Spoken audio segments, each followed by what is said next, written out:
opening plenary session of the UGLO Wellbeing Week.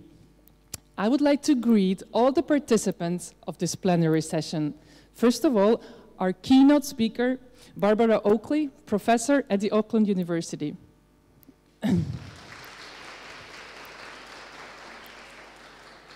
Professor Dr. Marta Seel, Vice Rector of the University of Szeged for Strategic Planning. All the members of the UGLO Alliance, the students and staff of the University of Szeged, and all of those following us, following our live stream on YouTube. So first of all, I would like to invite Professor Dr. Marta Seel, the Vice Rector of the University of Szeged, to greet the participants.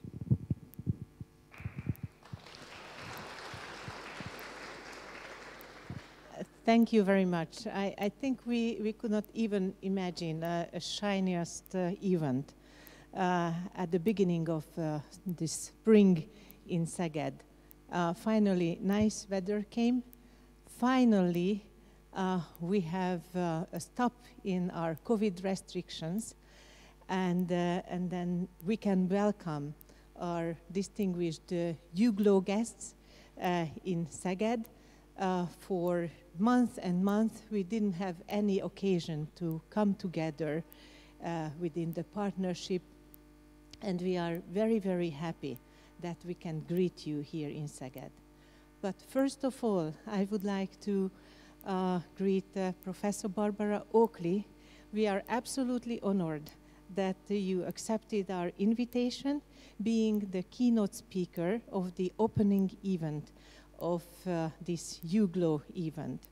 I think it is needless to say that Barbara Oakley has an absolutely tremendous role in nowadays pedagogical waves and movements, with working out her special technique and methodology on how to learn,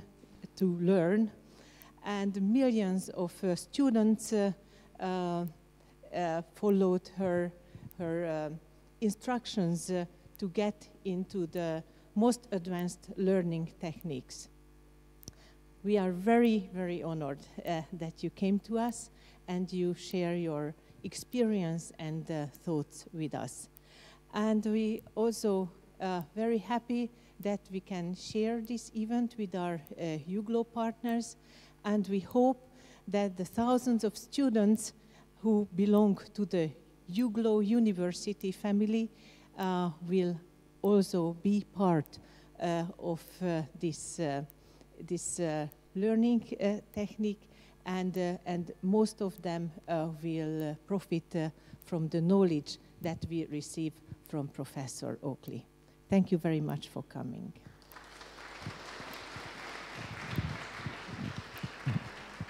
Thank you very much for those kind words. And now I would like to introduce our keynote speaker, Barbara Oakley, professor at the Auckland University. So, dear professor, dear Barbara, the floor is yours.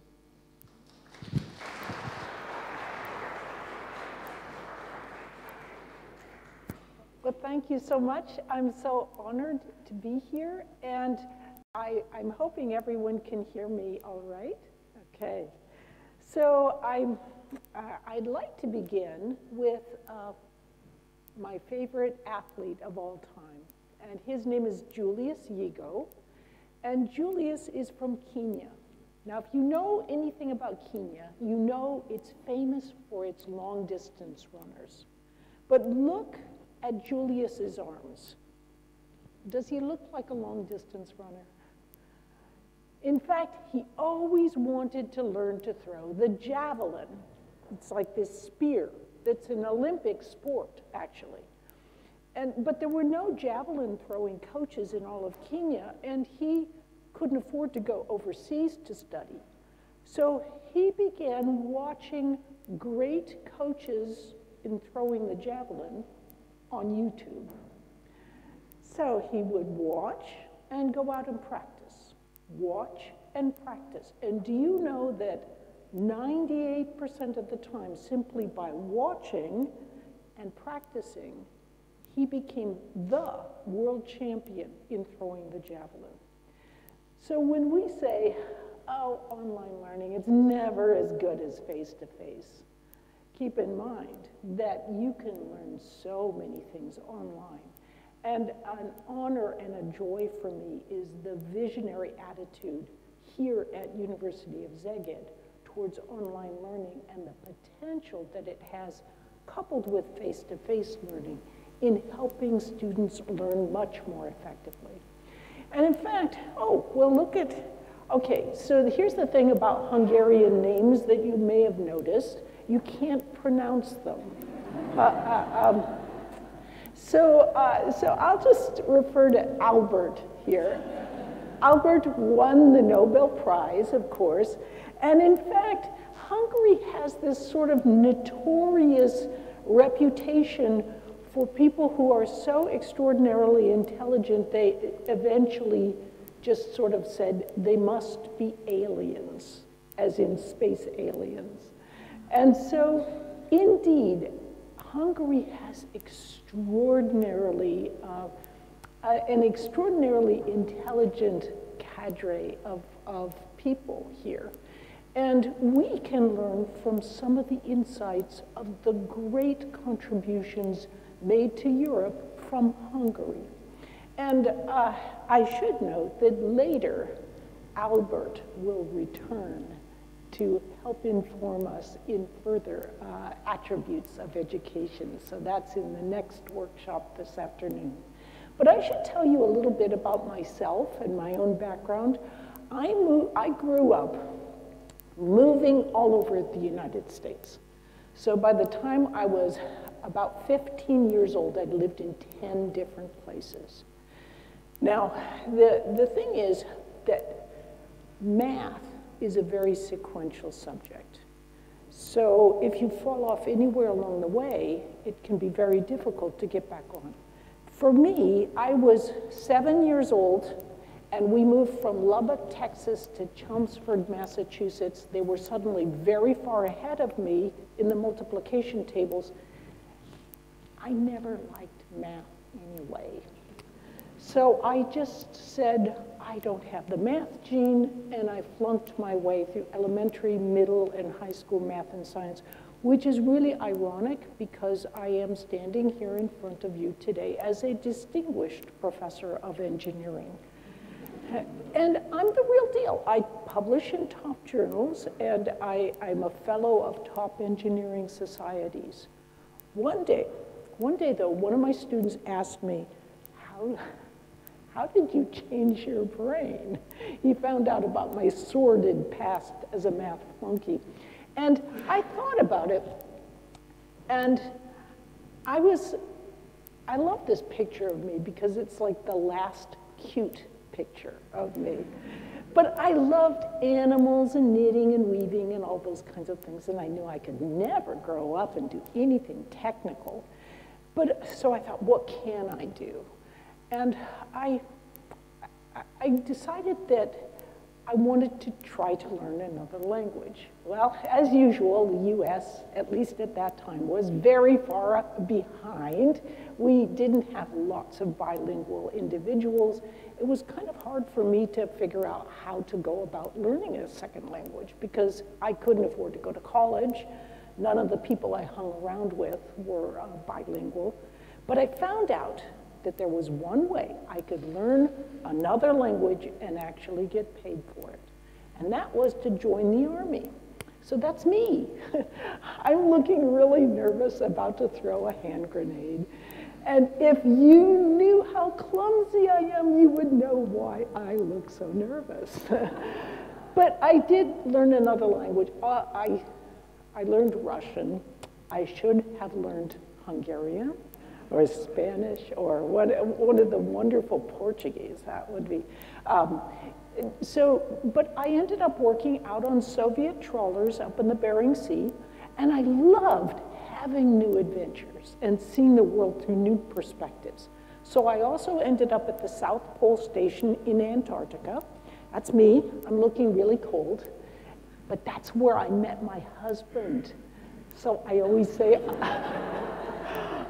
I always say I had to go to the end of the earth to meet that man. That was 38 years ago, and there he is in the back of the room. So he's my lucky star. The thing is, back in the day, though, I began to realize I'd done everything that people told me to do. I had followed my passion, I'd learned another language, and I'd put myself right in this career box. Because what I'd done was, by simply following my passion, I hadn't broadened my interests. In fact, instead of following my passion, I should have broadened my passions, learned what I wanted to learn, but also learned beyond what I felt comfortable with learning. And so when I was going to get out of the military at age 26, I began to realize all my colleagues had engineering and technological degrees. They were easily able to find jobs. Me, it wasn't so easy at all. So I thought, well, I'm supposed to be open to new adventures and new perspectives. Why don't I try a new perspective of the mind and see if I can learn in math and science? So I began with remedial, that means the lowest possible level of math, of algebra, and slowly begin climbing my way upwards at the university to get my degree in electrical engineering, and then a master's degree in electrical and computer science, and a doctorate in systems engineering. And what I discovered was that there are great insights coming from neuroscience, coming from cognitive psychology, that can really help students learn more effectively. And these are the insights that I want to be sharing with you today. The brain, as we know, is enormously complicated.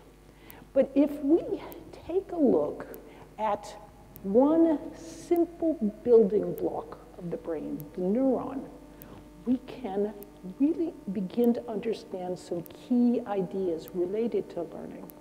It's not all mush up there. It's actually, we're doing specific things when we're learning. So that dendrite, that neuron, there's about 86 billion neurons in the brain. That's quite a few. And to understand, I know what you're thinking. You're looking at that neuron and you're going, this is where she's going to get really super boring. And so let's spice things up a little bit. So this is our metaphor for a neuron, and that is a space alien. And the space alien it's got these three kind of legs on it, and those are analogous to what are called dendrites on a neuron. And a real neuron can have actually hundreds of dendrites, but we'll just keep it small for our illustrative purposes. And here's these little toes that are sticking out. Those are analogous to what are called dendritic spines. And then lastly, you have an axon that reaches out like a hand.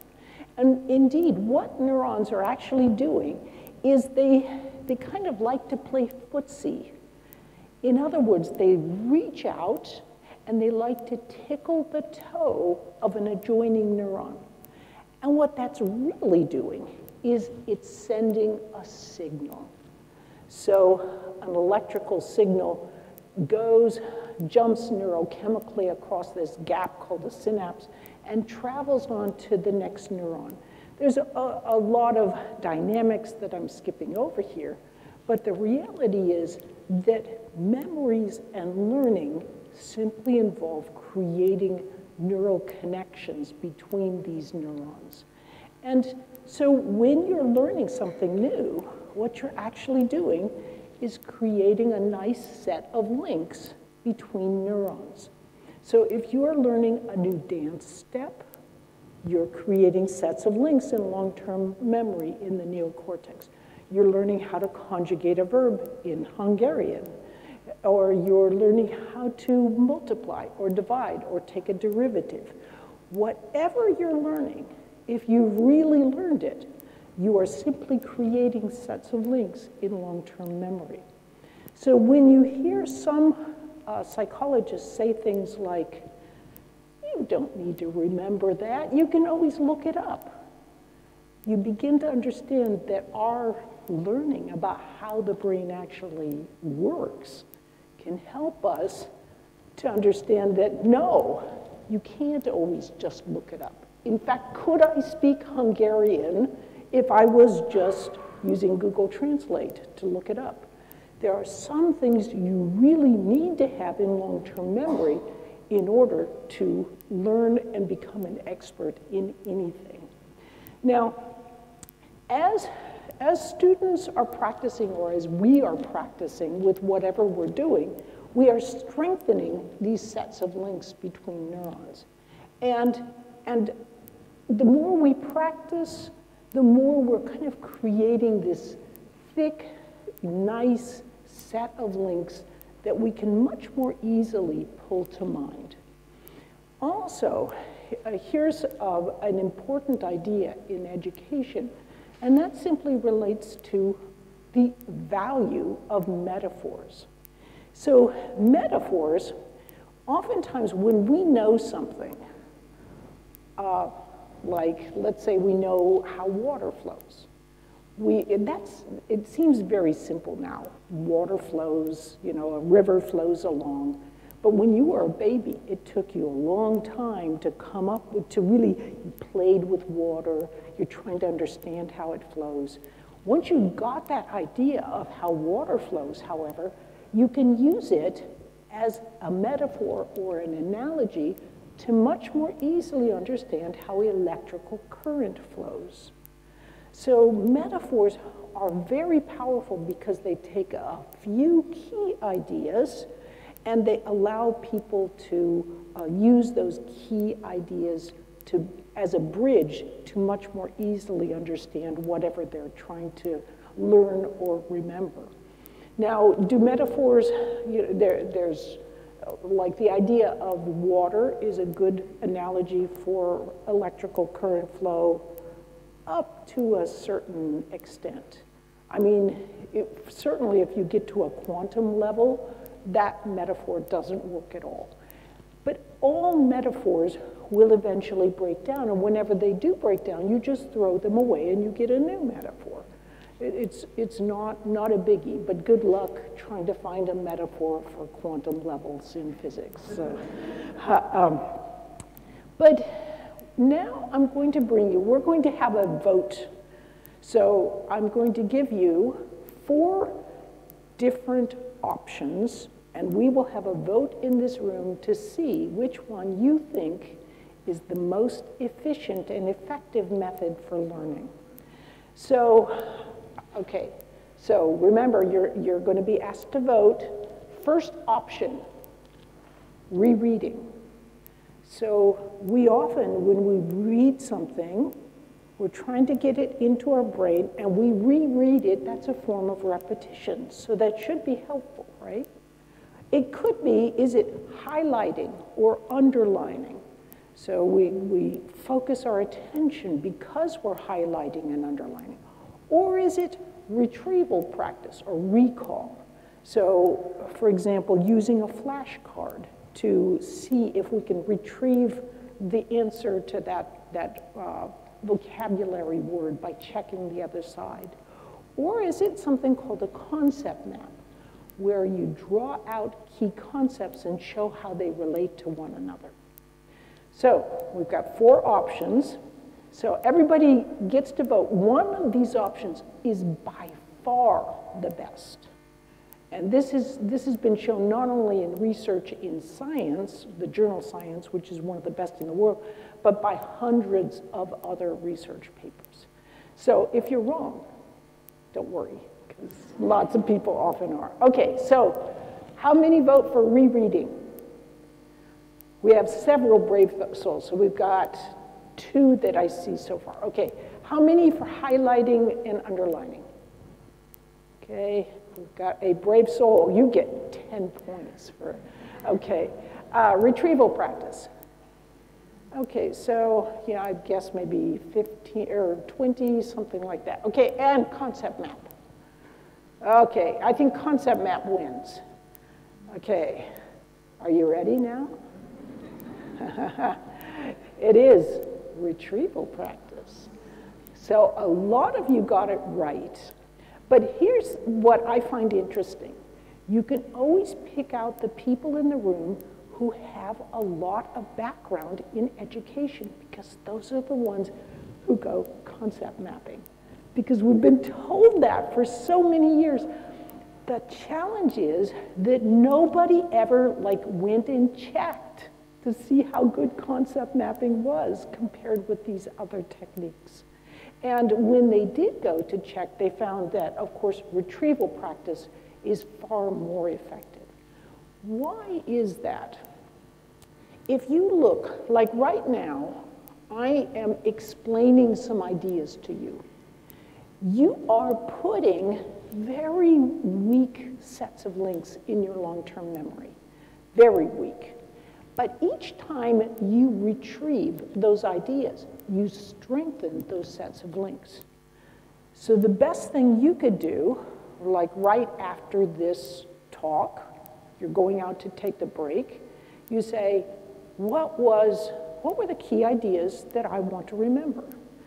And then, but some of you I know are saying, that's just improving your memory. It's not deep conceptual understanding. But, au contraire, it turns out that you are strengthening deep conceptual understanding when you retrieve. And part of it, it's a complex issue, but it's sort of the idea of you're not only retrieving something, what something is, you're also kind of suppressing what something is not. You're clearly delineating the concept in your mind, and that's helping you to understand the concept better. And it's not just me saying this. Tests of retrieval practice show that long-term, like weeks after you've studied the material using retrieval practice, you not only remember it better, you understand it better. So retrieval practice is a wonderful, wonderful way to learn. But what happens, though, I don't know how your students are here in Europe, but I will tell you what my engineering students will do. They will come in. I'm a good teacher. I teach very well. They understand exactly what I'm saying, and they actually can perform problems. They can solve problems. So I know they really get it. And then 3 weeks later, we have the test, and they blow it. Why? Because in between, what happened was their little dendritic spines were not being used, and so their synaptic janitors, so to speak, swept those spines away. And that meant that when, like the night before, they're beginning to cram, they're looking at it for the first time because, they have maybe another job to do, they have several other classes.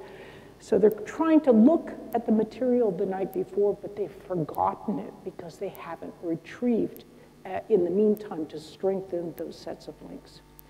I have had, I remember one student coming up to me, and he had flunked a test. And he shows me this test, it's all redlined, and he says, I just don't understand how I could have flunked this test. I understood it when you said it in class. And the challenge is we've gotten so deep into the idea that conceptual understanding is the real key to learning that we've forgotten that it doesn't matter if you conceptually understand something for the moment. You need to have those links in long-term memory so that you can retrieve it in the long run. That's what real learning actually is. So we can see a very interesting phenomenon going on if we actually look at light microscopy images. So this is a way, you are all now budding neuroscientists. So you can see that that's a dendrite. That's one of those legs of the neuron. And it's got these little dendritic spines that are coming off of it. So we've got these spines. And can you imagine, this is a living neuron before learning and before sleep. And can you imagine what it would look like after learning and after sleep? So what do you think? Is it going to be fatter right here? Like, is this dendrite going to be wider? Or would there be maybe more dendritic spines? I'm seeing nodding with that. And in fact, it's true. We'll have more dendritic spines, although there will also be other dendritic spines that are pruned away. Remember what that concept is not.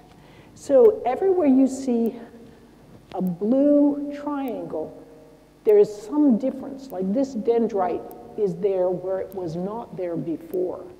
And that is what has happened is the sleep process is incredibly important. That's when we really strengthen and grow those sets of neural connections. In fact, we can actually see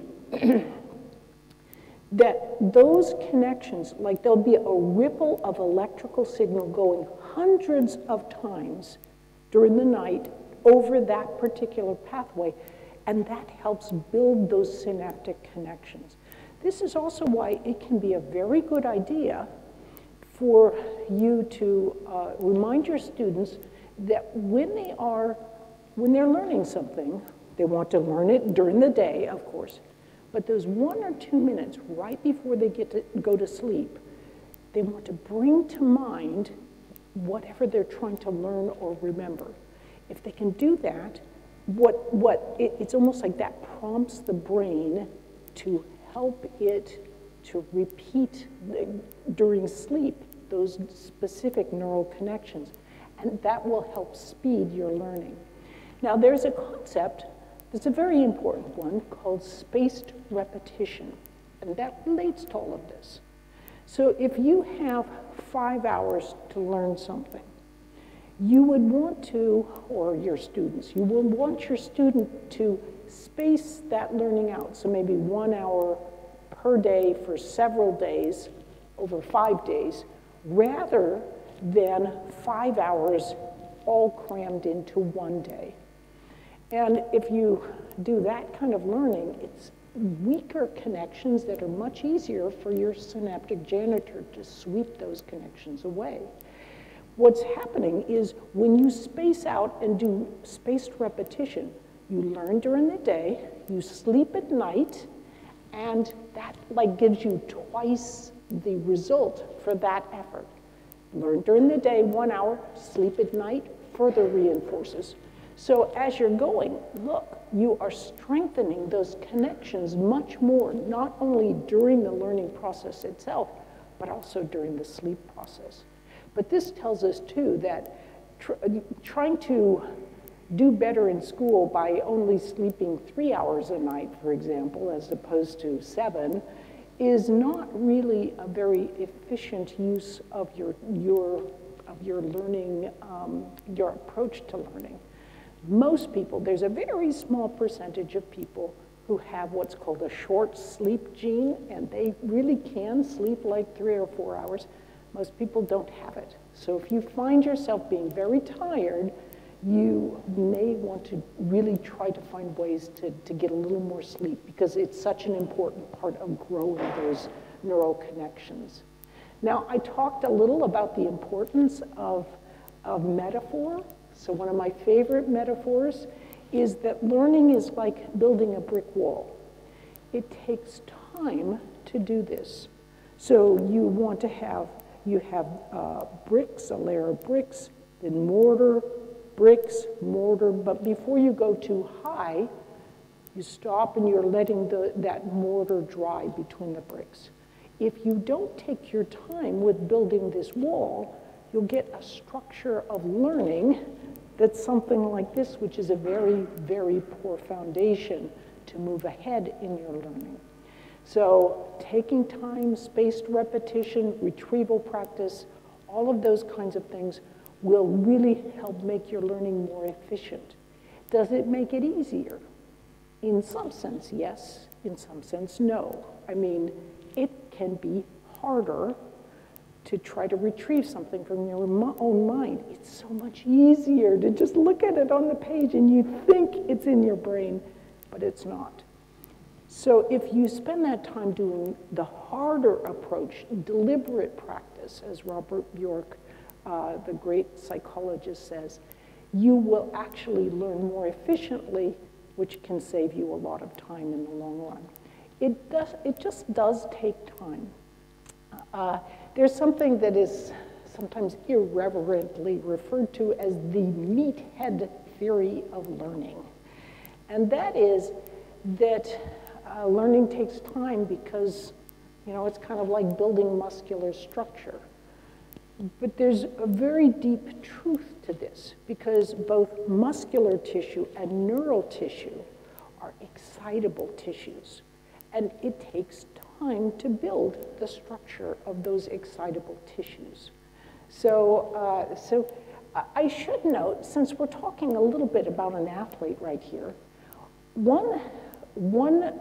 people have wondered for a long, long time, why does exercise seem to help with learning and memory?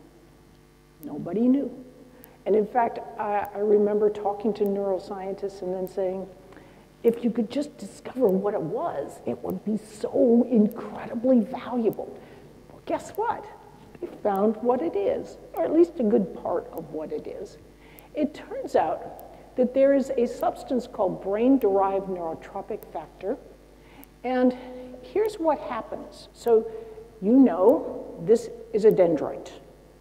So if you take the equivalent of BDNF, brain-derived neurotropic factor, and you sort of equivalently sprinkle it on a neuron, here's what happens. Look at this. It's like dendritic spines just pop out, and they go, learn something? Come on, teach me something. I am hanging around here just waiting for you to make connections. And so this, as it turns out, is a big part of why exercise can be so tremendously helpful. It releases this brain fertilizer substance that helps you to make neural connections more easily, whether you like it or not.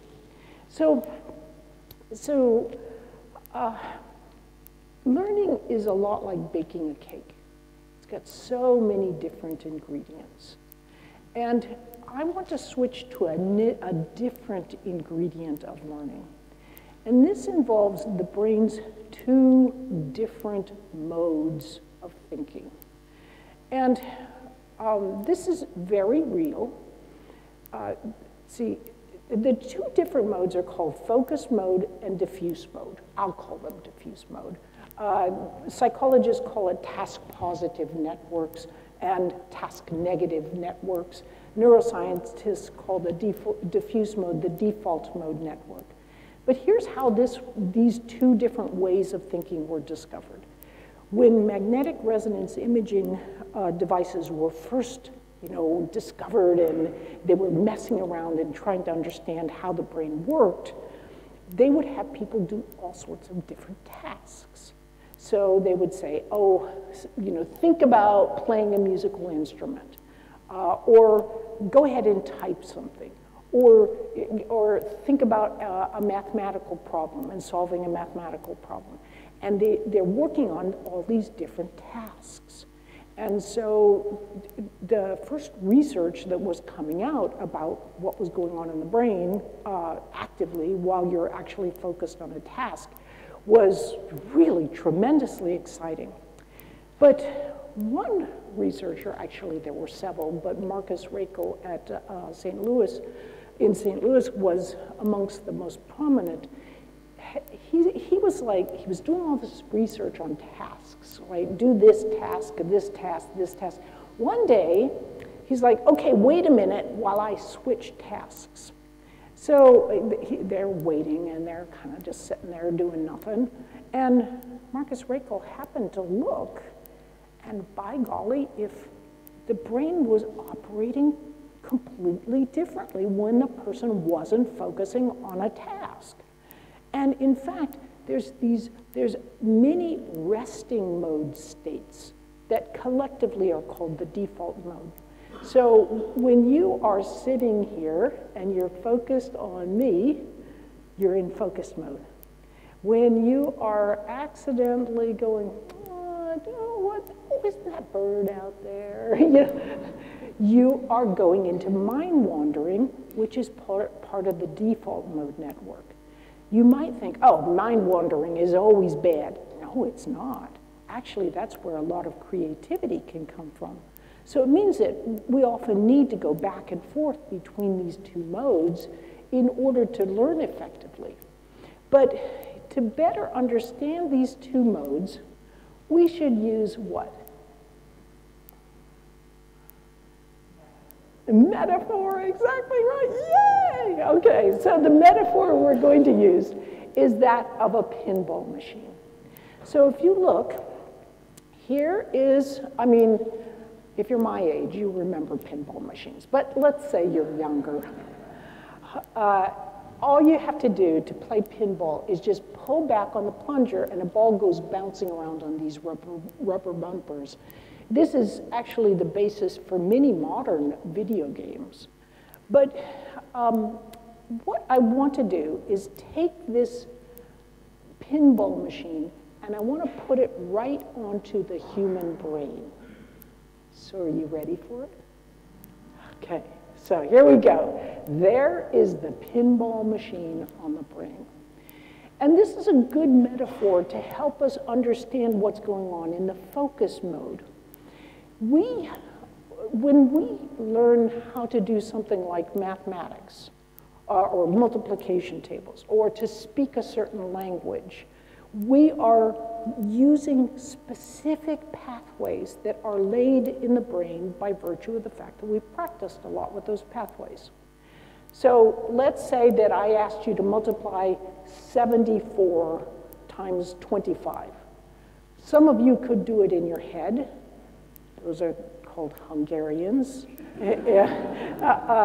But for many of us, we would actually write it out. But whatever technique we use, we can solve that problem because we've already used those patterns.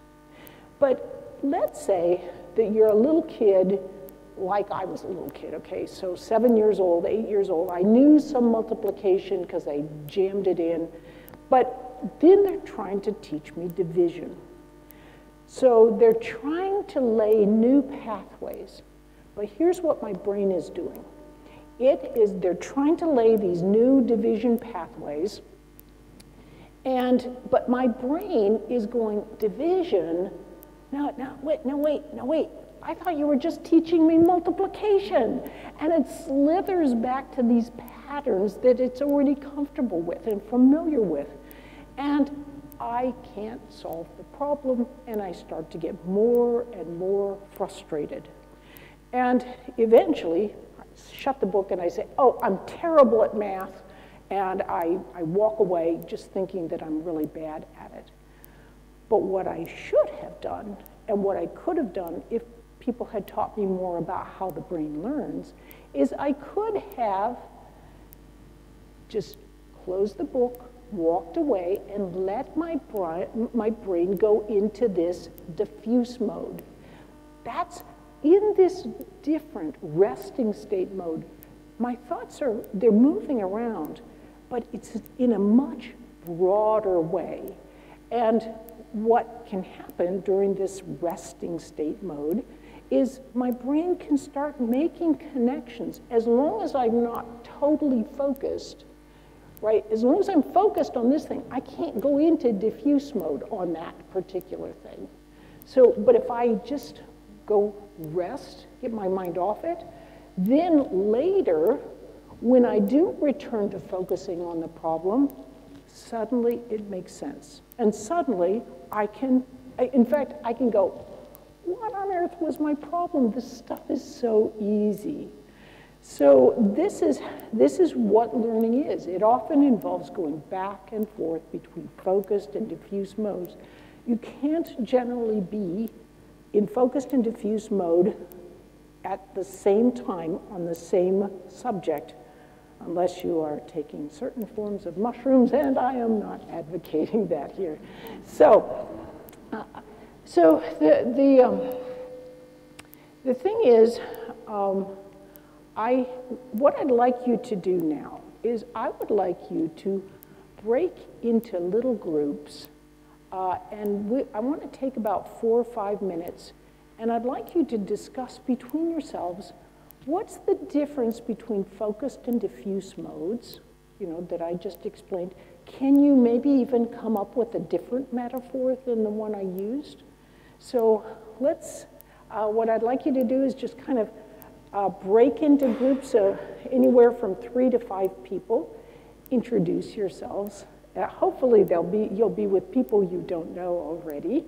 And then let's take 4 minutes. On your mark, get set, go.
suggestions of other metaphors or thoughts that they had as a result of this?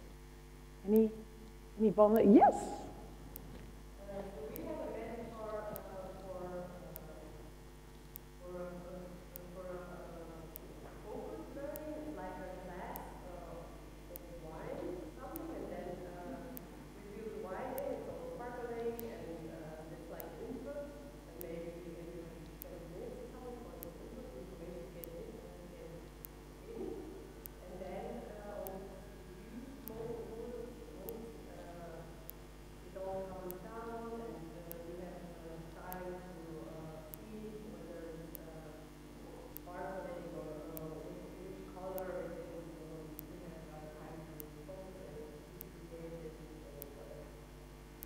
Since I love wine, I love this metaphor.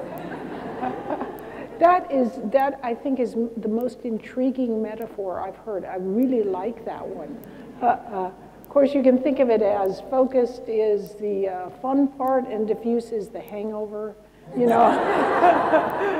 So, but that's a really good metaphor. Other? Yes.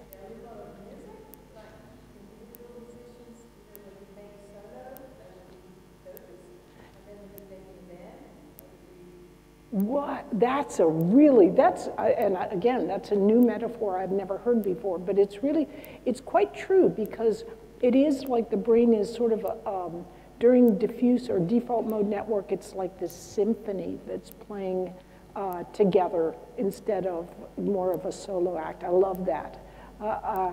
Yes?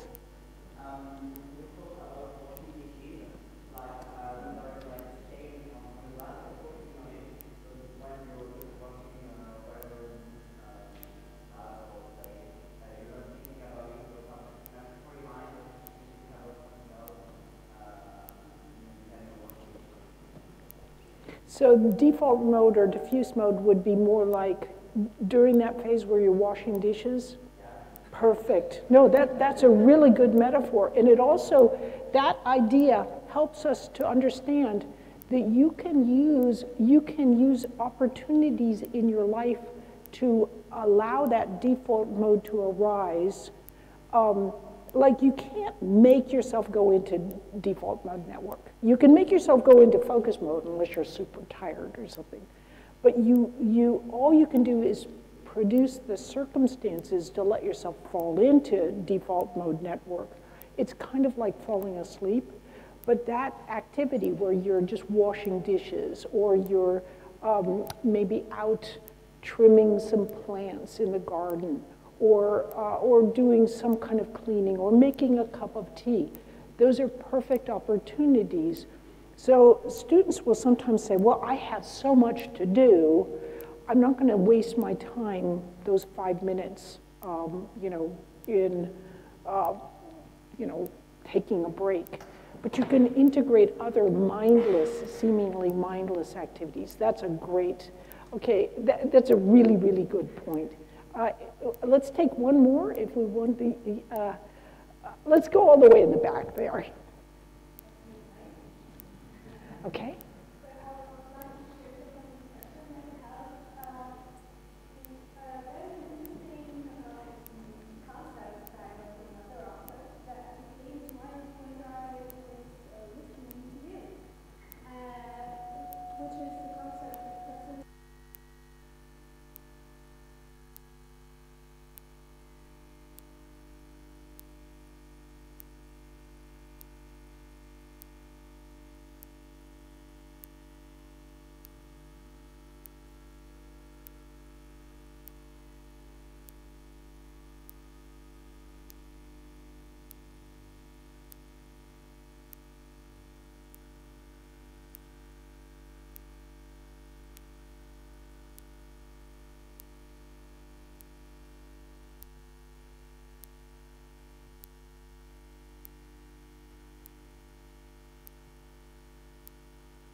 That is such a good point, and that relates to that idea of mind wandering.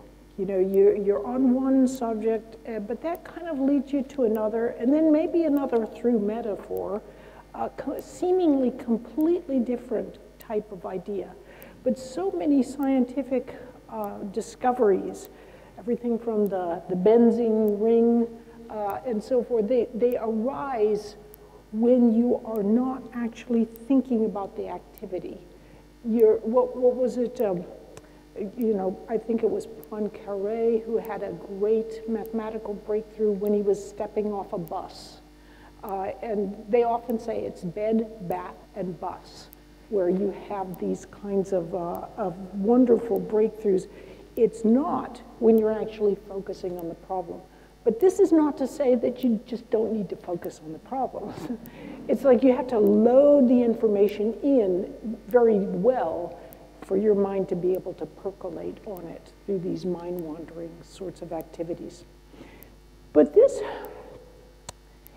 a lot of times, great researchers will come and give wonderful insights from psychology or neuroscience or education about specific techniques to help people learn better.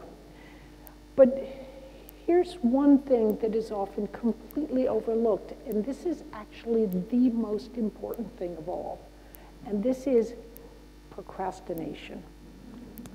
So, I mean, it really doesn't matter if you've got great learning techniques if you can't get a student to the table to actually do the learning. So it's worth it for us to spend a minute or two talking about procrastination because it's so important. And procrastination arises, as it turns out, because when you even think about something you don't like or don't want to do, it activates a portion of the brain, the insular cortex, that experiences pain. So what does the brain do? It says, I'm unhappy. If I just change my thinking to something else, I will be happy.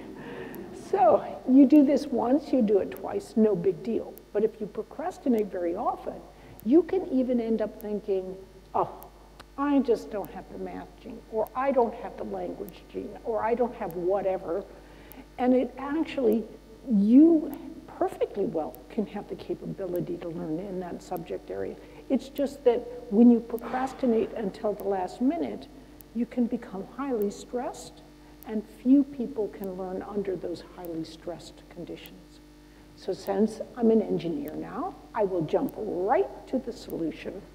And this technique is so effective that when I say, remember, there literally have been millions in the Learning How to Learn course.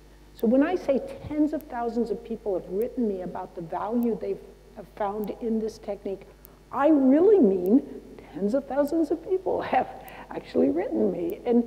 But this tells you that there's something magical about this technique.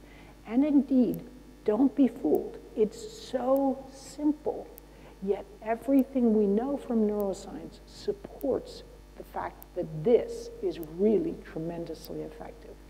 So what, you may wonder, is this technique? You may have heard of it. It is called the Pomodoro Technique.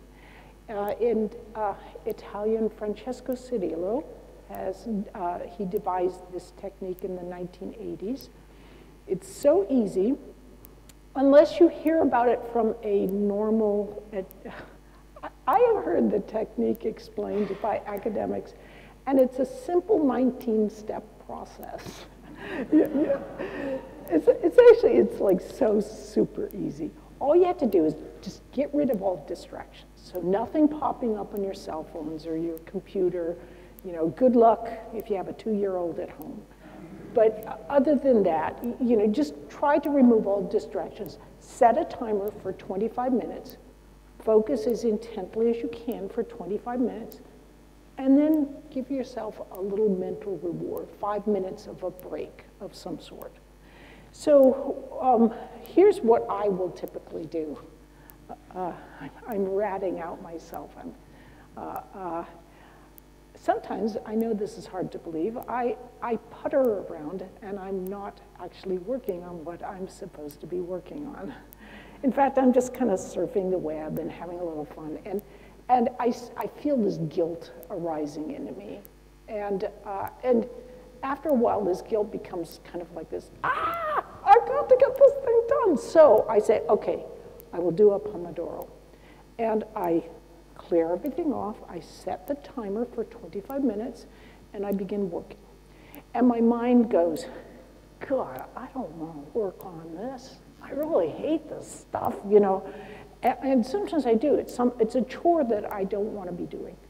And so I'll start working, and then, you know, I'm like, gosh, you know, pat myself on the back. I've been working really effectively.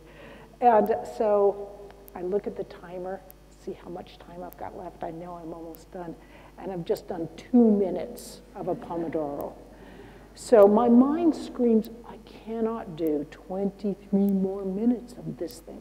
But I do like a Zen sort of thing. I let that thought go right on by, and I return my focus to what I'm working on, because the reality is anybody can do 25 minutes.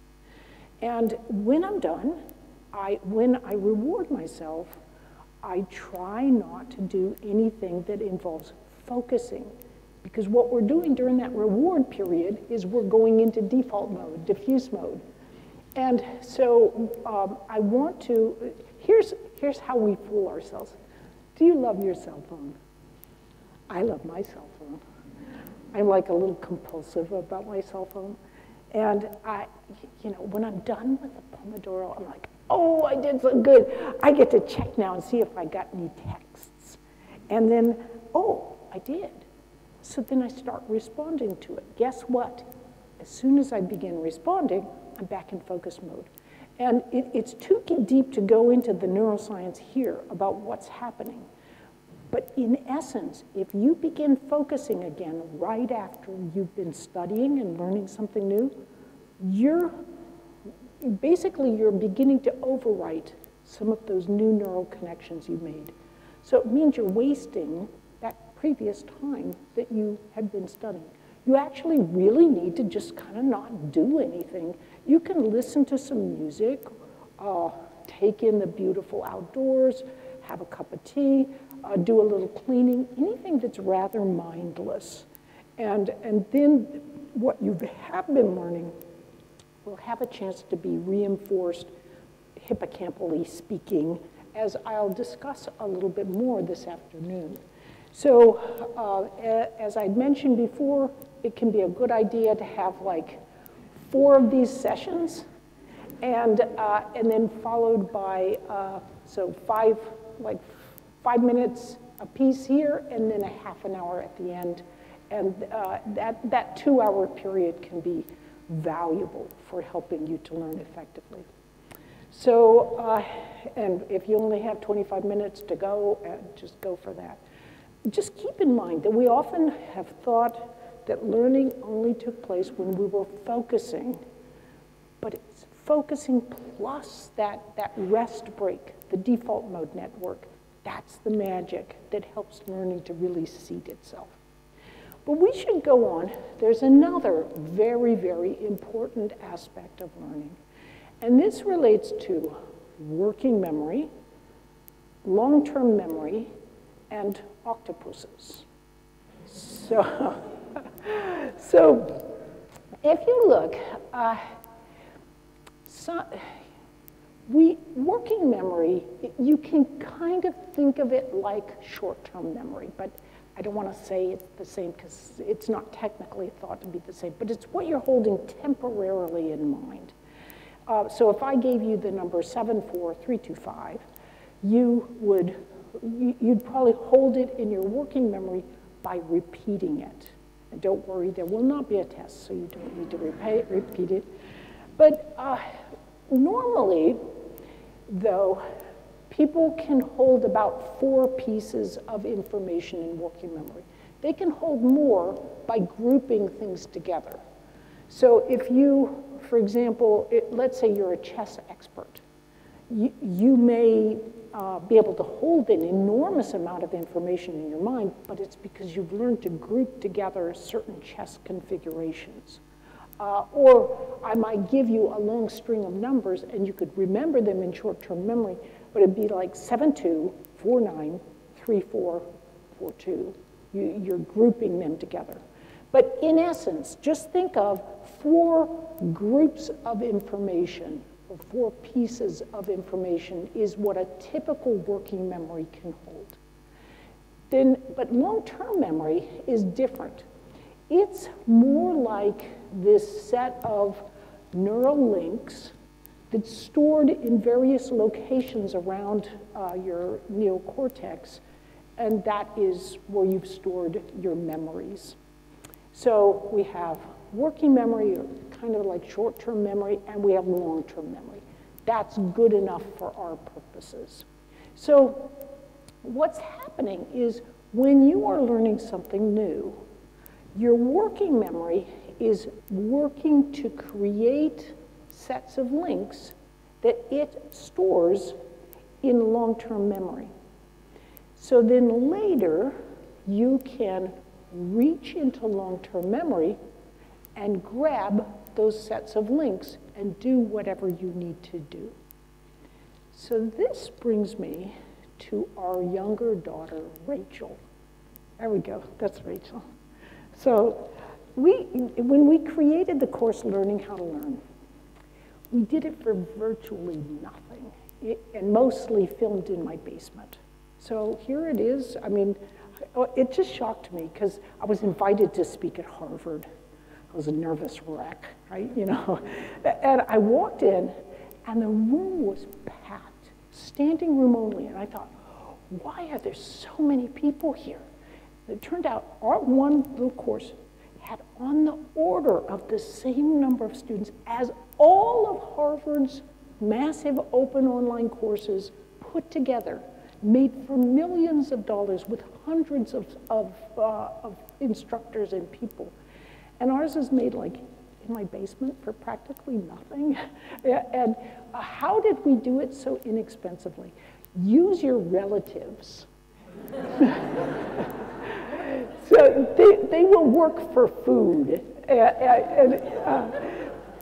But I remember we were sitting around the dinner table, and I said, okay, so we have 2 daughters. I said, I need a volunteer to demonstrate how to back up a car really badly. So our younger daughter, Rachel, who had just learned how to drive, is like, Mom, I got this. And so here, what you're going to do is you're going to see Rachel here. She's modeling what it felt like for her when she was first learning to back up a car. So watch her little face as she's trying to back up the car. She's looking in that mirror, looking in the front mirror, back mirror, like, you know, which way do I go? How do I do this? You know, and then off she goes into the ditch. But the thing is, here's what was going on.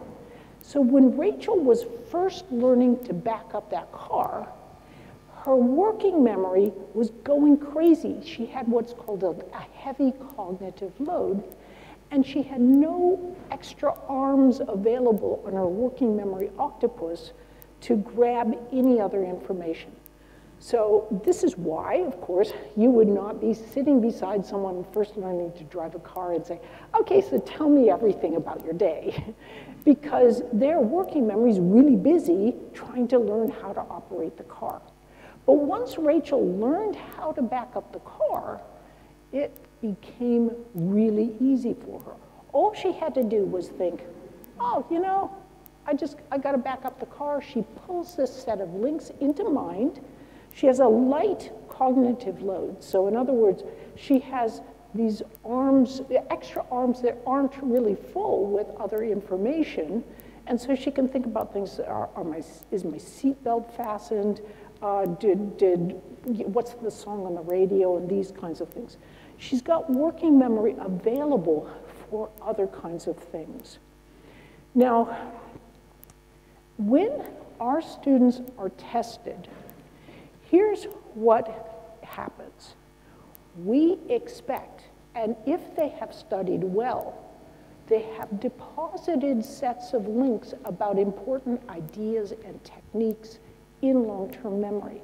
So when they sit down to take a test, their little working memory goes, oh yeah, you know, all I gotta do is conjugate the verb this way, and then put it in a sentence like this, and then write this into the paragraph, or whatever they've learned.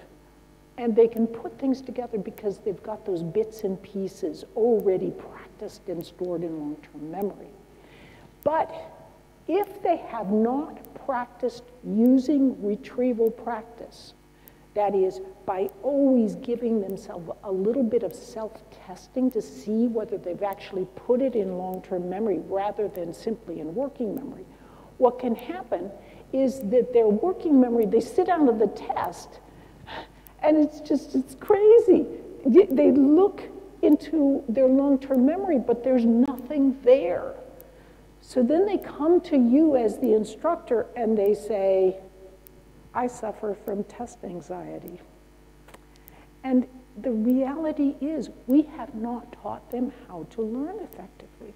So they really believe it's test anxiety rather, and it can sometimes be that, rather than the more usual fact, which is simply they have not placed those sets of links in long-term memory. Experts of all kinds their common factor is they have lots and lots of sets of links. Now you may say, well, the problem with our students is they're not creative. So they may have these sets of links, but actually what good education does is it helps them build these sets of links, but does it in a very creative fashion that allows them to work and to draw sets of links from different things that they've learned and think more creatively about what they've learned. And again, I'll discuss that later today. But students have different working memory capacities. So for example, a typical person will have maybe 4 arms. Me, I have a lesser capacity working memory. So that's me right there. I've got about 3 arms. And my colleague, Terry Sanowski, who's the co-instructor of Learning How to Learn, he is one of only 12 living human beings who's simultaneously a member of the National Academy of Sciences, National Academy of Engineering, and National Academy of Medicine in the United States. He is totally freaking brilliant. And he has a working memory capacity like this. So why does he hang out with me? The thing is, it's when you have a lesser capacity working memory, it's kind of like, okay, you got those 4 things, maybe 3 things in mind. You got them in mind. You know, ooh, shiny. Yeah. You know, something falls out. But when something falls out, something else comes in, and you can be very creative. So this is why society needs people with these differing capabilities, because it can really help us to look not only deeply into a subject, but with fresh perspectives as well.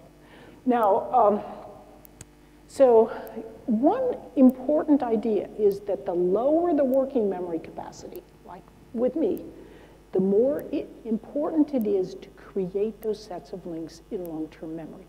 Because within that specific subject, you can't,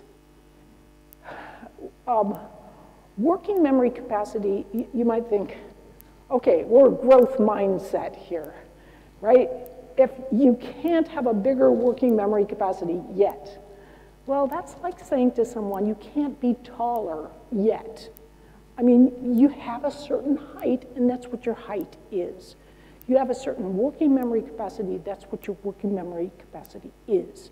And so if you have a lesser working memory capacity, the best way to help students like that, like me, is to give them extra practice within that specific subject area, because this serves as an artificial but truly effective way to expand or like simulate expanding working memory capacity, at least within that subject area. So lots of practice, lots of sets of long-term memory, of links in long-term memory can help a student with lesser capacity working memory they can equal or even exceed the student with great working memory capacity just using these techniques. So in a typical classroom, if you look here, so working memory capacity of a 4-year-old, let's go look over here. This is the working memory capacity of a gnat, so a mosquito, basically. I mean, it's like really a tiny working memory capacity. And if you have a 2-year-old, you know you can tell them something and like 2 seconds later, it's out of their memory. So, but as a child gets older, you can see here's 11 years old, it's getting closer to 4, and by the time they're 15 years old, they'll have pretty much the working memory capacity they would have had as, they will have as adults. Now this varies a lot, as I mentioned. So some people are going to have a working memory capacity of about 3, like me, others higher. And this, so in a typical classroom, you're going to have quite a range of working memory capacity. And the trick to being able to help typical spreads of working memory capacity students is called scaffolding. And scaffolding involves sort of breaking information into smaller chunks. So notice what I did right here. I took a simple idea. Let's go back momentarily. Okay, we leap a building with a single bound if we have a huge working memory capacity. And then but we can break it into smaller chunks and help people learn more quickly.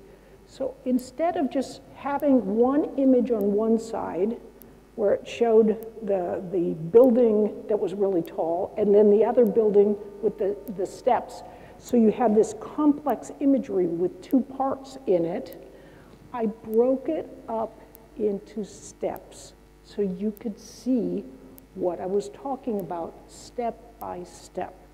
So oftentimes what I'll see, I'll see online courses and they'll put these things up and it's like an introduction to algae. And then they'll have these complex images where they could have broken it up piece by piece as they explain things. So in any case, breaking things up, scaffolding things, and having practice, plenty of practice, can help those even with lesser capacity working memory. So as we mentioned before, you want to, learning involves creating sets of links between neurons. And if neurons don't have those connections, they will wither away and die.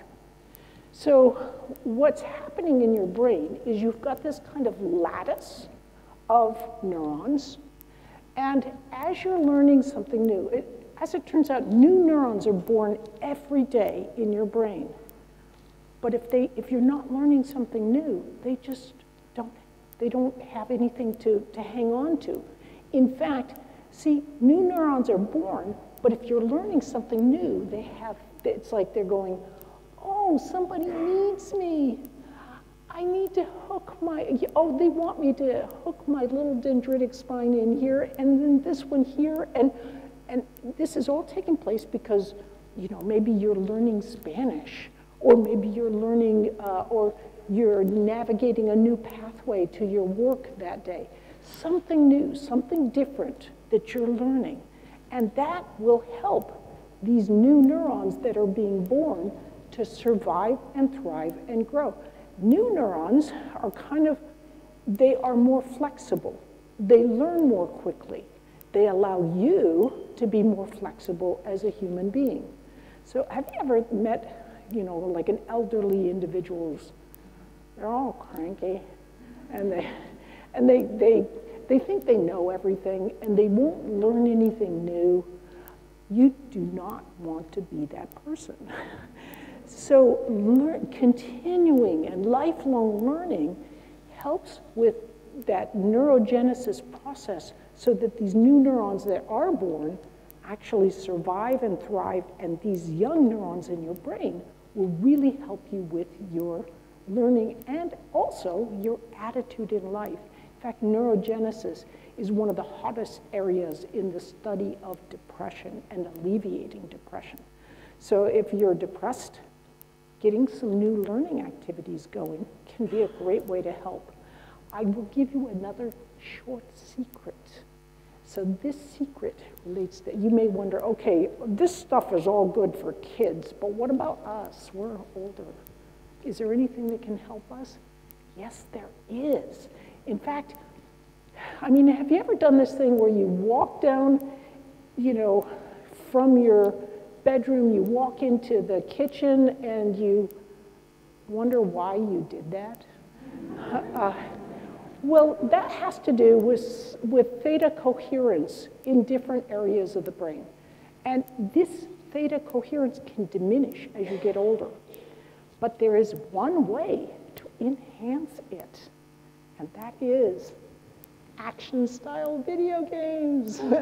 So all you moms out there and dads who are like, no games for you, it turns out that video games, action-style video games, can be really helpful for cognition. So I'm going to give you 3 brains here. So these 3 brains show different, okay, so here's 3 brains. One of these brains is 20-year-olds, just 20-year-olds. One brain is the average of 60-year-olds with no beneficial action-style video game training. And the final brain is 60-year-olds with action-style video game. You can see that, like, for example, right here, this is like a heat map. There's much more activity going on here. This is a good thing. So I want you to get it in mind. Which one do you think is the 20-year-olds? Which one is the 60-year-olds? And which is the 60-year-olds with extra video cognition enhancement training? Okay, all ready? Here it comes. I mean, is that, actually, there are video games in the Federal Drug Administration undergoing processes to be approved to enhance cognition in older individuals. So some of these games are really, really helpful. One paper fessed up to the fact, though, that although these games are super helpful and they're trying to develop them, you know, for therapeutic purposes, the ones they're developing from academia aren't nearly as fun as the ones that are coming from industry. So I suggest just getting some of the industry games.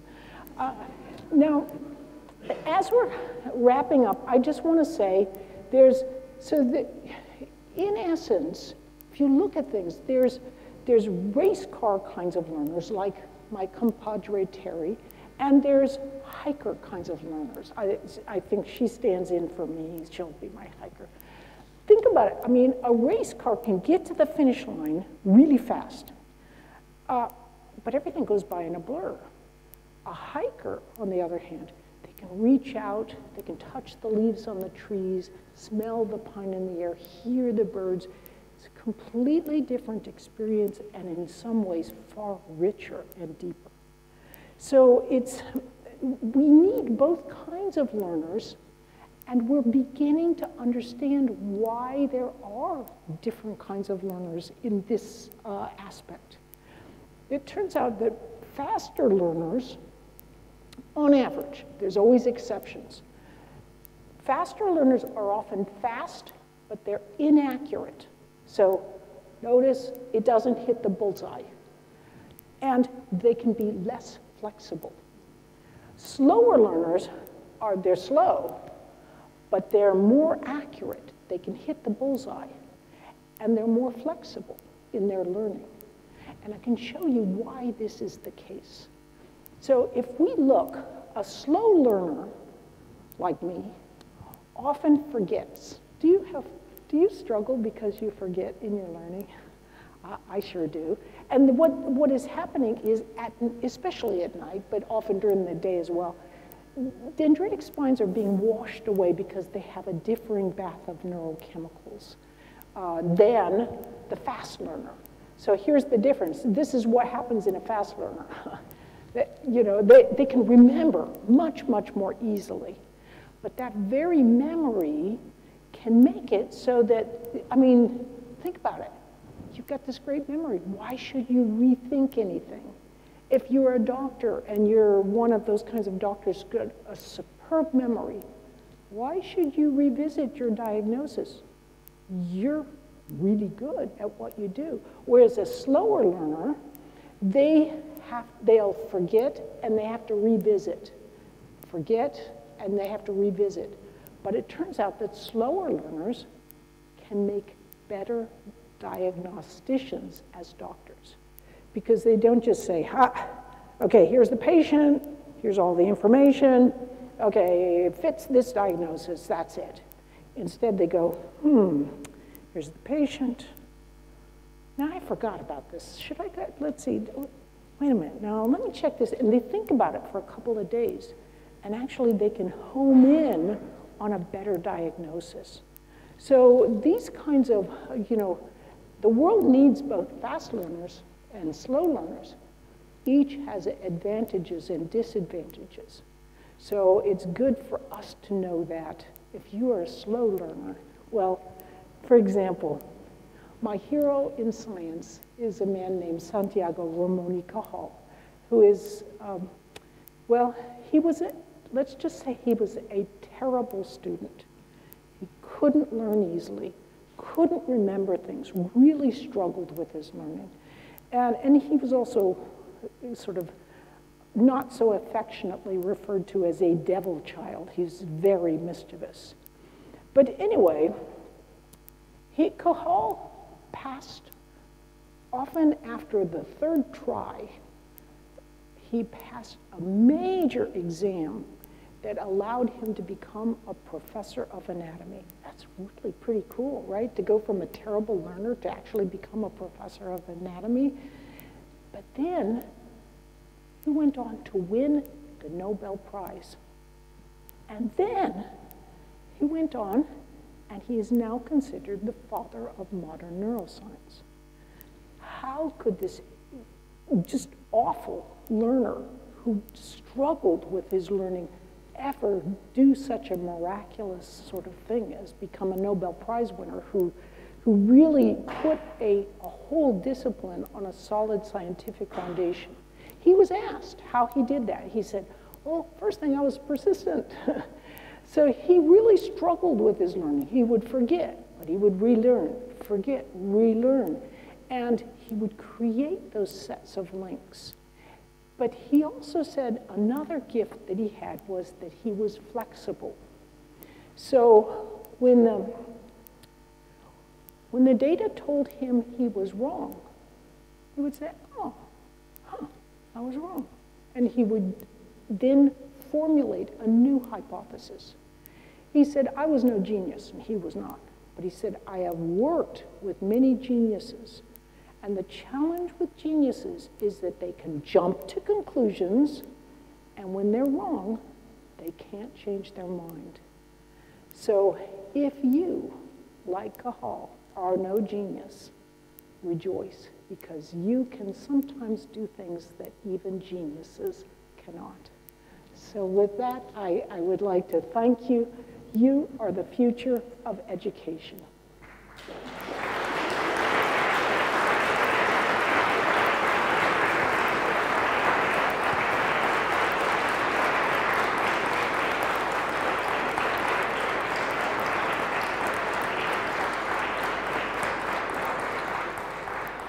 Okay. Do we have, let's see, what is that? Yes. So if there are any questions, Barbara is happy to answer the questions. You will need a microphone, so I'm going to be the mic person and give it to those who want to ask the question. Of course, it's always the people in the farthest run. Hello. I just want to ask you, what do you think about working or learning with music? Oh, I think that's spectacularly important.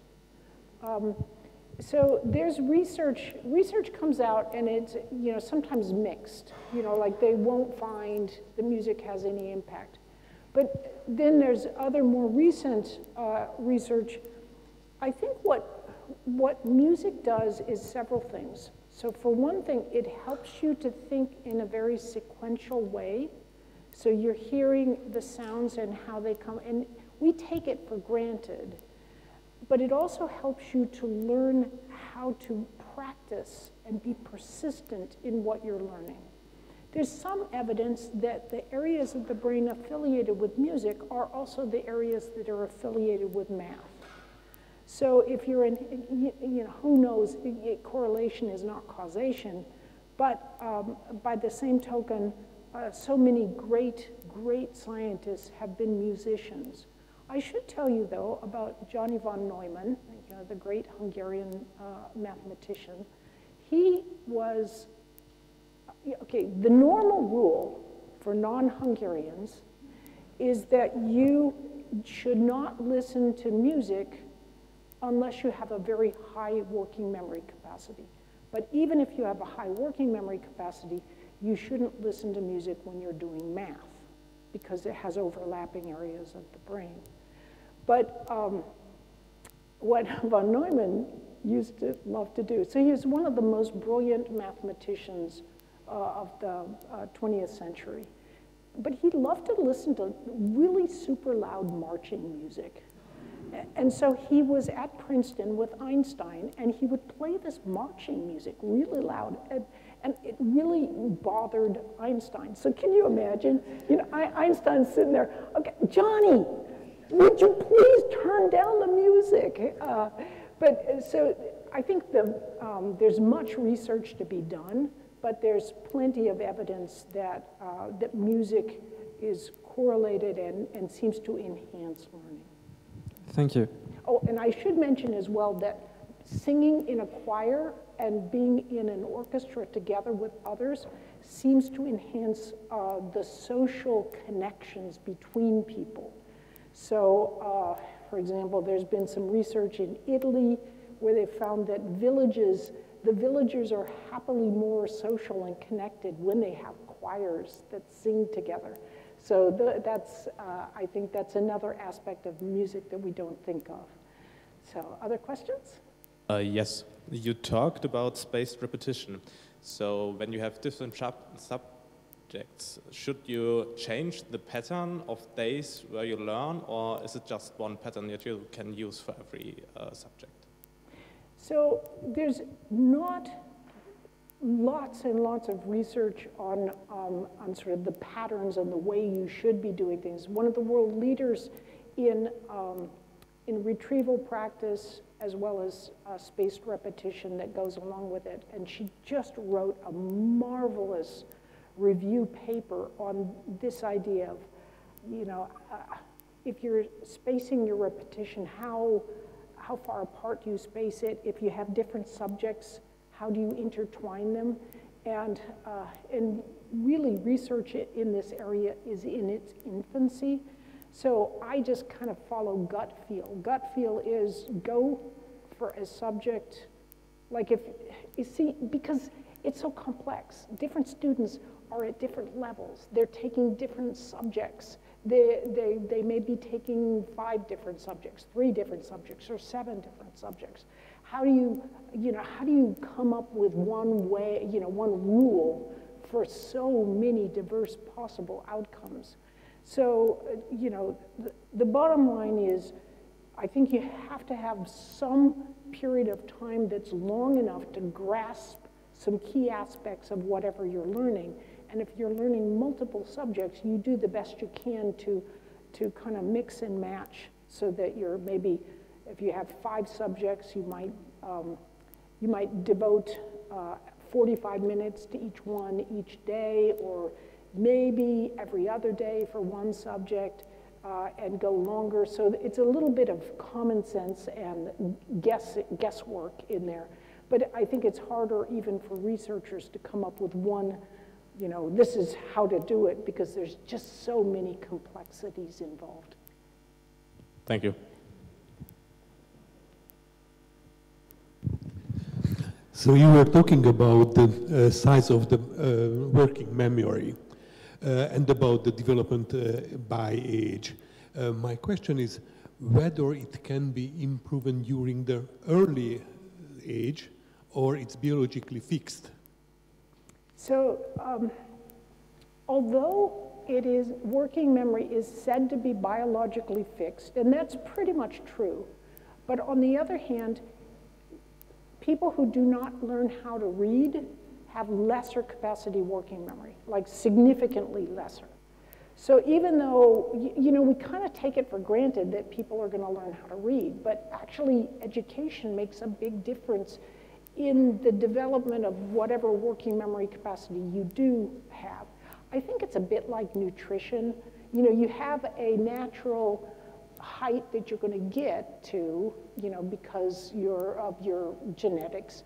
But nutrition plays an important role too. You won't get to that height unless you have the right nutrition. And education, in some sense, acts like a form of nutrition for meeting your working memory capacity. Several years ago, there were some initiatives in the US already that kids should not learn handwriting because it's obsolete, and they are writing anyhow everything on the phone, on the computer. What do you think about handwriting is a necessity for the development, or we can just keep it from the development? So if you look at, for example, college-level students and look at how they take notes, it doesn't seem to matter. They do equally well if they type them as opposed to handwriting them. But if you look at children, they learn better if you first teach them how to handwrite. So if you look at the neuroscientific literature, there is recent evidence from studies that shows that it's not a good idea to throw out handwriting. Now, the problem is that education and educators are often, it's kind of like a battleship, you know. They get going in one direction, and getting that ship to turn once they've made a decision about something can be very, very difficult to do. But research, so let's say that you're an expert that's been teaching for the last decade that handwriting is unimportant. And then this research comes out and it shows that handwriting, especially for children, actually is really important. What are you going to do? Are you going to say, hey, everybody, I was wrong, sorry? Of course not. You're going to just kind of pretend you didn't see that research, you know? And this kind of thing happens a lot. So if you just look honestly at the literature, there's good evidence that handwriting, especially for small children, is very important to teach. Question here. Thank you. Well, you were talking about a big working memory and long-term memory, and I was thinking the way we are, for example, selecting students to universities based on grades and maybe on a teaching which is based on big working memories. Aren't we maybe doing the thing all wrong? Should universities have more diversity relating to the students, not only fixing themselves on grades when they're welcoming students, but also in other abilities and capacities that students may have to enter university? I talk about this because in my country, grades are like the only thing. They don't care about the person, how he handles things, how he learns, how the person is, but only the grade is important. So could, for example, is neuroscience trying to change a little bit this idea of being effective when welcoming students? Thank you. That's a very complex and difficult question to answer.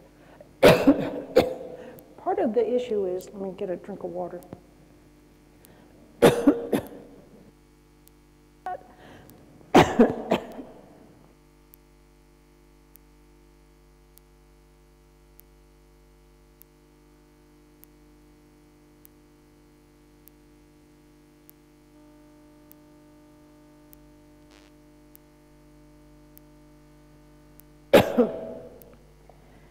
So I'll talk a little bit this afternoon.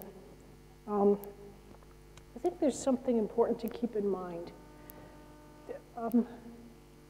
In 1995, a Harvard professor named Robert Coles wrote an article for the Chronicle of Higher Education about a student, and we'll call him Michael. And a young lady came into his office and she began to cry. And she, as it turned out, was trying to get through Harvard by cleaning dormitory rooms. And one of her fellow students, whose dormitory room that she cleaned, was Michael. Michael had aced his ethics and morality classes. And he had taken them with her, so they'd taken them together. But every time this woman, we'll call her Laura, went into his room to clean it, he propositioned her in the most rude and crude fashion possible. So here's a student, straight A student, a budding and very promising journalist, pre-medical student, so he was doing very, very well, was an ethical monster. And we were teaching this student, Harvard was teaching him all these ethics and morality sorts of ideas, and he was acing the courses, but learning, actually implementing nothing. And indeed, this young lady said, look at all the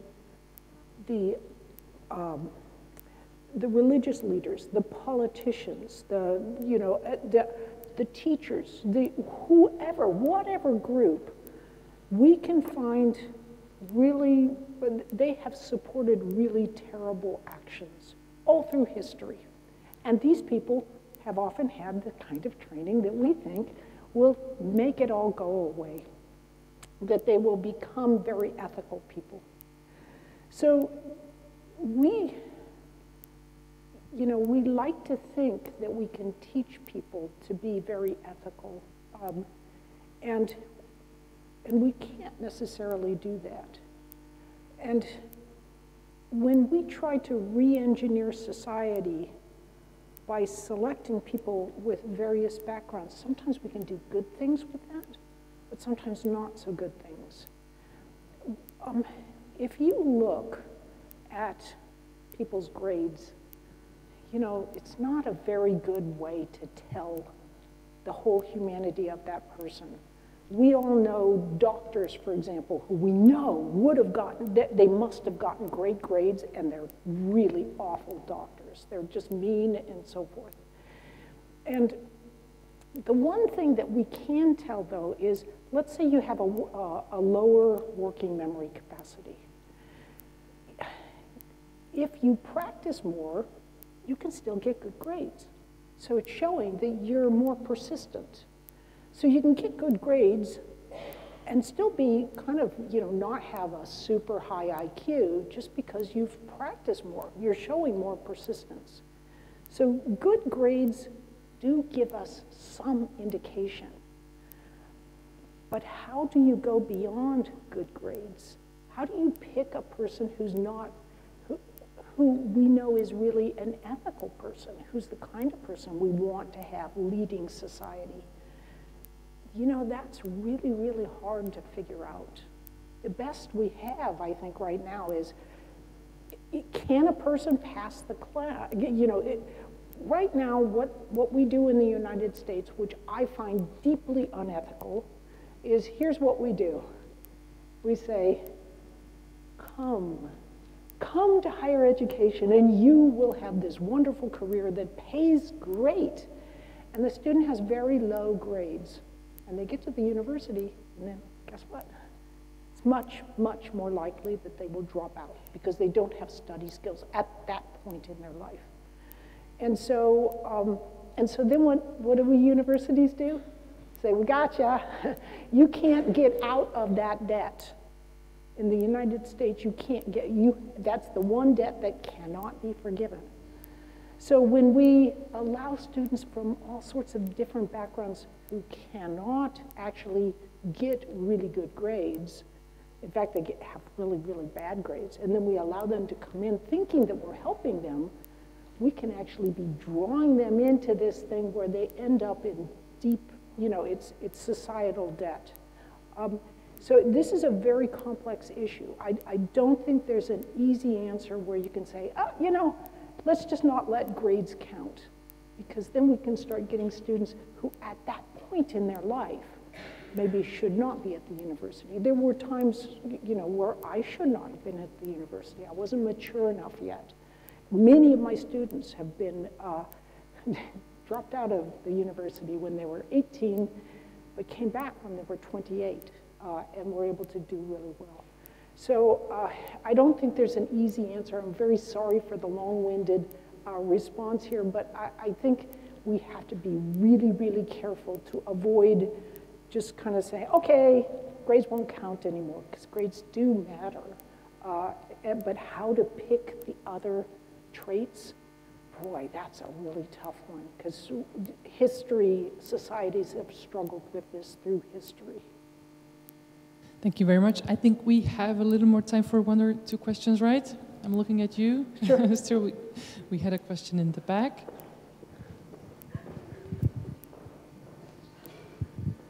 Yes, hello. Thank you for all of this. I had a question about, so learning in this way, how do you apply it to students that might, or people learning that might encounter dyslexia? And bless your heart. Thank you. Can you come to this afternoon's session? Oh, well, I have to go to the other sessions. I'm sorry, but I would be happy to discuss with you afterwards. Recently, there's been a wonderful, wonderful biography of Santiago Ramon y Cajal. And when I read this biography, remember I said he was a terrible learner? But he had a brilliant, he was a brilliant artist. He could really think visually. Give him a book to read, and he struggled. And my suspicion is that he may have had dyslexia. And there's so much evidence that people with dyslexia on one hand, or autism spectrum on the other, have extraordinary gifts. And when we're teaching, we have to be a little careful to think that this is our method of teaching. We're going to have group learning, everything's going to be cooperative, we're going to have lots of teams and so forth. That can be a really good thing. But if you're on the autistic spectrum, actually it's really a struggle sometimes to work with other people. So I mean, there's plenty of evidence, that many of for example, Sir Isaac Newton, there's pretty good evidence that he was on the autistic spectrum. And if he had been assigned to groups, it might have been a struggle for him and the groups he was with. But so many great people have dyslexia. For example, James Lovelock, who is the person who came up with the Gaia hypothesis. What is the difference between Mars and Earth? That Earth has this wonderful atmosphere. And his hypothesis was that it's because of living creatures that actually helped to create this atmosphere that we see on Earth. He was thinking in a big picture way, and those with dyslexia often can see patterns and see big picture in a way that those without dyslexia can really struggle with. So the more our school systems can find ways to allow those with dyslexia, with autistic spectrum, and related kinds of syndromes to also excel, I think the more that society can excel. Okay, thank you very much. I think we have time for a last question, and I saw the lady in the front. Yeah, but she was first, sorry. Oh, yeah, okay, go for it. And we had more back here, yes. be sure to come up afterwards. If you're okay, we can still do that, but... Well, we should let people go, yeah. Sorry about that. I'm just curious about the impact of culture on all this. For instance, we know that depending on our cultural group, we may have a different relationship to time.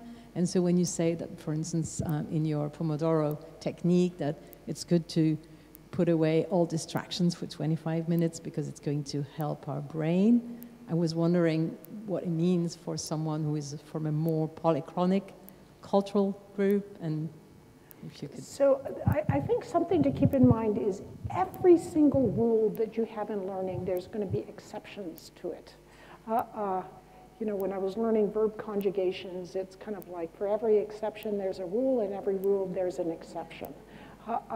So when you are, as it turns out, that's a very perceptive question. When you're doing the Pomodoro, you're focusing, concentrating. But there is some evidence that if you are a multitasker, they're always like, multitasking is bad. Multitasking in the sense of you do this and then you're, you know, kind of back and forth between different things. Actually, that can help with creativity. So, so cultures matter. We haven't studied, I mean, we've studied a lot of what is called weird cultures. That is Western, I forget what it all stands for, but it's basically European and Western, or, you know, US, or North and South America and Europe. And so we don't know a lot about those who think, cultures that think in ways that are, you know, possibly quite different. But for example, there is some evidence that even if you are deaf-mute and you sign, that you tend to think, like typical working memory tests will not work on you, because typical working memory tests have a presumption built into them that you think in a time fashion, but those who are deaf actually think more in a space fashion. You actually put things in space as you are signing.